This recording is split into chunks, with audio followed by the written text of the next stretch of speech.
श्रीमद्देवी भागवत प्रथम स्कंद में भक्तों आज आपको आधा षष्ठवां अध्याय में भगवान विष्णु योग माया के अधीन क्यों हो गए, ऋषियों के इस प्रश्न के उत्तर में सूत जी द्वारा उन्हें आगा शक्ति भगवती की महिमा सुनाना, यह कथा आपको भागवत में सुनाऊंगा।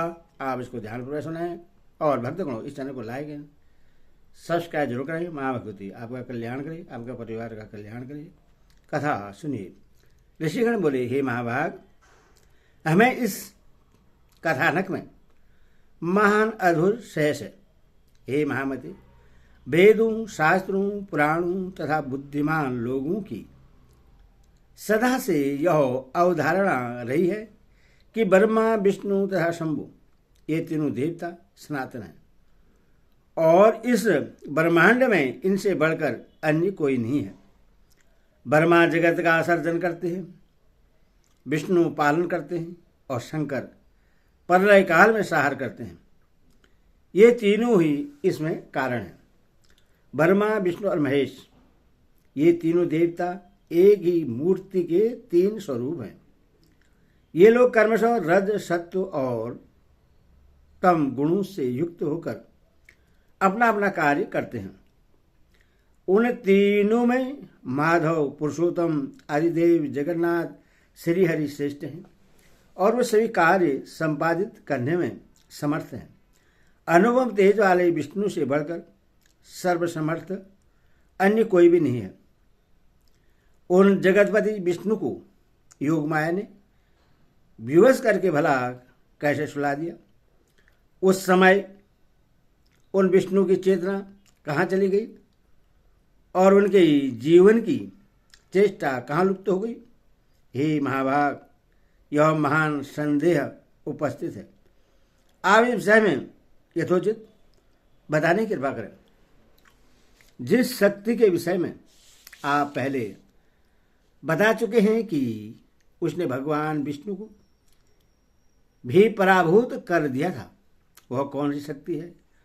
वह शक्ति कहाँ से उदित हुई, शक्ति संपन्न कैसे हुई तथा उसका स्वरूप क्या है?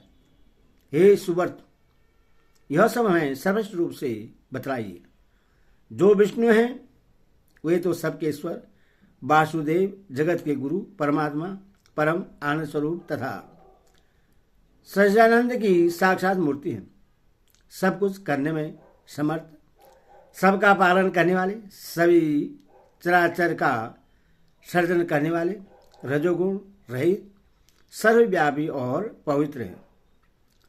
वे परात्पर विष्णु निद्रा की परतंत्रा में कैसे आबद्ध हो गए? हे ये परण तप, हमें इस प्रकार का आश्चर्यजनक संदेह है। हे सूत, हे व्यासिष्य, हे महामति, आप अपने ज्ञान रूपी खंडक से हमारे इस संदेह को दूर कर दीजिए। सूत जी बोले, हे मुनिजन, इस चराचर जगत में कौन ऐसा है जो इस शंका का समाधान कर सके, जबकि ब्रह्मा के पुत्र सनकादि मुनि तथा नारद, कपिल आदि भी इस विषय में मोहित हो जाते हैं। हे मुनिश्रेष्ठ, हे महाभाग, तब इस जटिल समस्या के समाधान में मैं क्या कहूं? देवताओं में भगवान विष्णु ही सर्वव्यापी एवं सभी भूतों के रक्षक कहे गए हैं। उन्हीं से इस चराचर समस्त विराट संसार की सृष्टि हुई है। वे सभी देवता परात्पर परमात्मा को नमस्कार करके नारायण, ऋषिकेश, वासुदेव, जनार्दन रूप में उनकी उपासना करते हैं। कुछ लोग महादेव, शंकर, शशिशेखर, त्रिनेत्र, पंचवक्त्र, शूलपाणी और वृषध्वज के रूप में उन्हीं की उपासना करते हैं। सभी वेदों में भी त्रैव्यकम, त्रयमबक, कवर्दी, पंचवक्त, गौरी, देहार्धारी, कैलाशवासी, सर्वशक्ति, समीविंत भूत गौड़ों से सेवित एवं दक्ष यज्ञ विध्वंसक आदि नामों से उनका गुणगान किया गया है। हे महाभाग, वैदिक विद्वान लोग सूर्य आदि नामों से भी नित्य प्रातः साय तथा मध्य काल में संध्या करते समय विविध प्रकार की स्तुतियों से उन्हीं की प्रार्थना करते हैं। सभी वेदों में सूर्योपासना श्रेष्ठ कही गई है तथा उन महात्मा का नाम परमात्मा कहा गया है। वेदों में सर्वस्त्र वेदज्ञों द्वारा अग्निदेव की भी स्तुति की गई है। वहाँ त्रिलोकेश, इंद्र, वरुण तथा अन्य देवताओं की भी स्तुति की गई है। जिस प्रकार गंगा अनेक धाराओं में विद्यमान रहकर प्रवाहित होती है, उसी प्रकार महर्षि द्वारा भगवान विष्णु सभी देवताओं में विद्यमान बतलाए गए हैं। मनीषी विद्वानों ने 3 प्रकार के मुख्य प्रमाण बतलाए हैं। प्रत्येक अनुमान का तीसरा शब्द प्रमाण है। अन्य न्याय से पीड़ित 4 प्रमाण मानते हैं। प्रत्यक्ष, अनुमान, उपमान एवं शब्द प्रमाण। परंतु अन्य मीमांसा के विद्वान लोग अर्धापति को लेकर 5 प्रमाण मानते हैं। पुराने विद्वान 7 प्रमाण बताते हैं। इन प्रमाणों से भी जो दुर्गेय है वह है परब्रह्मा। इसीलिए इस विषय में बुद्धि, शास्त्र एवं निश्चयात्मक युक्ति से बार बार विचार करके अनुमान करना चाहिए।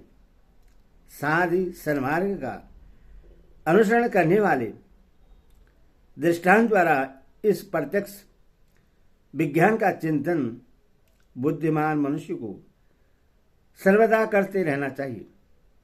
प्रातः सभी पुराण तथा विद्वान ऐसा कहते हैं कि ब्रह्मा में सृष्टि करने की शक्ति, विष्णु में पालन करने की शक्ति, शिव में संहार करने की शक्ति, सूर्य में प्रकाश करने की शक्ति तथा शेष और कश्यप में पृथ्वी को धारण करने की शक्ति स्वभाव और विद्यमान रहती है।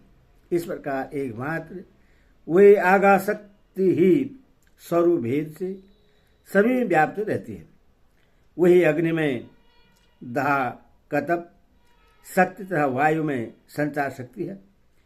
कुंडली शक्ति के बिना शिव भी 100 बन जाते हैं। विद्वान लोग शक्तिहीन जीव को निर्जीव एवं असमर्थ कहते हैं। अतएव हे मुनि जनों, ब्रह्मा से लेकर तृण पर्यंत सभी पदार्थ इस संसार में शक्ति के बिना सर्वदा हे है, क्योंकि स्थावर जगम सभी जीवों में वह शक्ति ही काम करती है।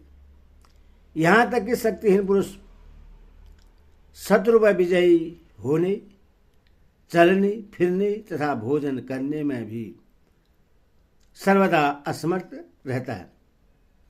वह सर्वत्र व्याप्त रहने वाली आदि शक्ति ही ब्रह्मा कहलाती है। बुद्धिमान मनुष्य को चाहिए कि वह अनेक प्रकार के यत्नों द्वारा समय रूप से उसकी उपासना करे तथा उसका चिंतन करे। भगवान विष्णु में सात्विक की शक्ति रहती है, जिसके बिना वे अकर्मण्य हो जाते हैं। ब्रह्मा में राजसी शक्ति है, वे भी शक्तिहीन होकर शिष्ट कार्य नहीं कर सकते। और शिव में तामसी शक्ति रहती है, जिसके बल पर वे संहार कृत्य संपादित करते हैं।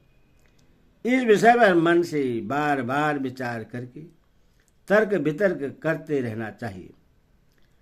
शक्ति ही संपूर्ण ब्रह्मांड की रचना करती है, सबका पालन करती है और इच्छानुसार इस चराचर जगत का संहार करती है।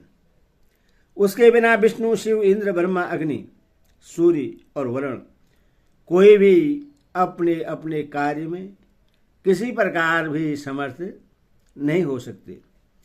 हे देवगण, शक्ति युक्त होने पर ही अपने अपने कार्यों को संपादित करते रहते हैं।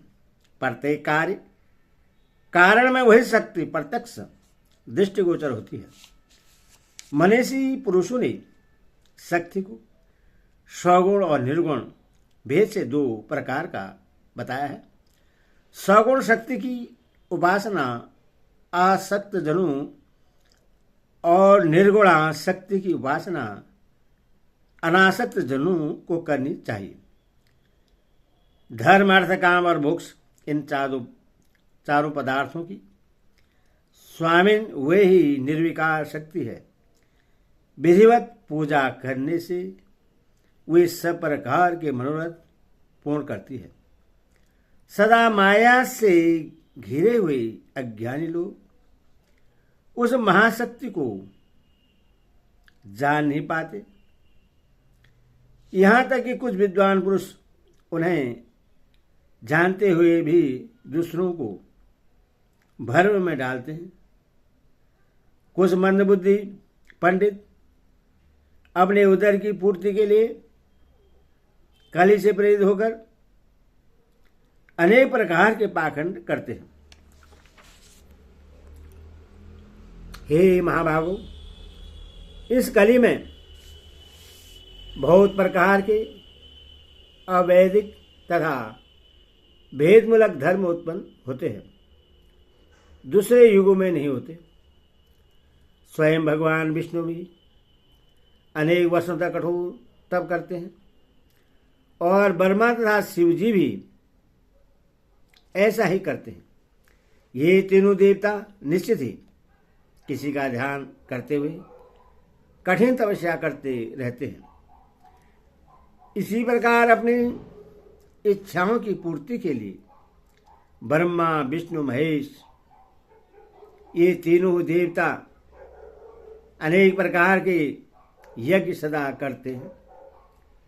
वे वन पराशक्ति ब्रह्मा नाम वाली परमात्मा का देवी को नित्य एवं सनातन मानकर सर्वदा मन से उन्हीं का ध्यान करते हैं। हे मुनिश्रेष्ठ, सब शास्त्रों का यही निश्चय जानना चाहिए कि दृढ़ निश्चय विद्वानों के द्वारा वे आदि शक्ति ही सदा सेवनीय है। यह गुप्त रहस्य मैंने कृष्ण देववाहिन से सुना है, जिससे उन्होंने नारद जी ने अपने पिता ब्रह्मा जी से और ब्रह्मा जी ने भी भगवान विष्णु के मुख से सुना था। इसलिए विद्वान पुरुषों को चाहिए कि वे न तो किसी अन्य की बात सुने और न माने तथा दृढ़ प्रतिज्ञ होकर सर्वदा शक्ति की उपासना करें। शक्तिहीन असमर्थ पुरुष का व्यवहार तो प्रत्यक्ष ही देखा जाता है कि वह कुछ कर नहीं पाता। इसीलिए सर्वव्यापिनी आदिशक्ति जगज्जननी भगवती को ही जानने का प्रयत्न करना चाहिए।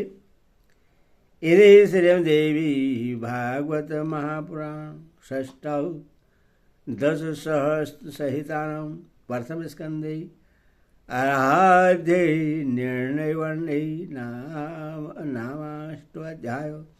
भक्ति माता की जय।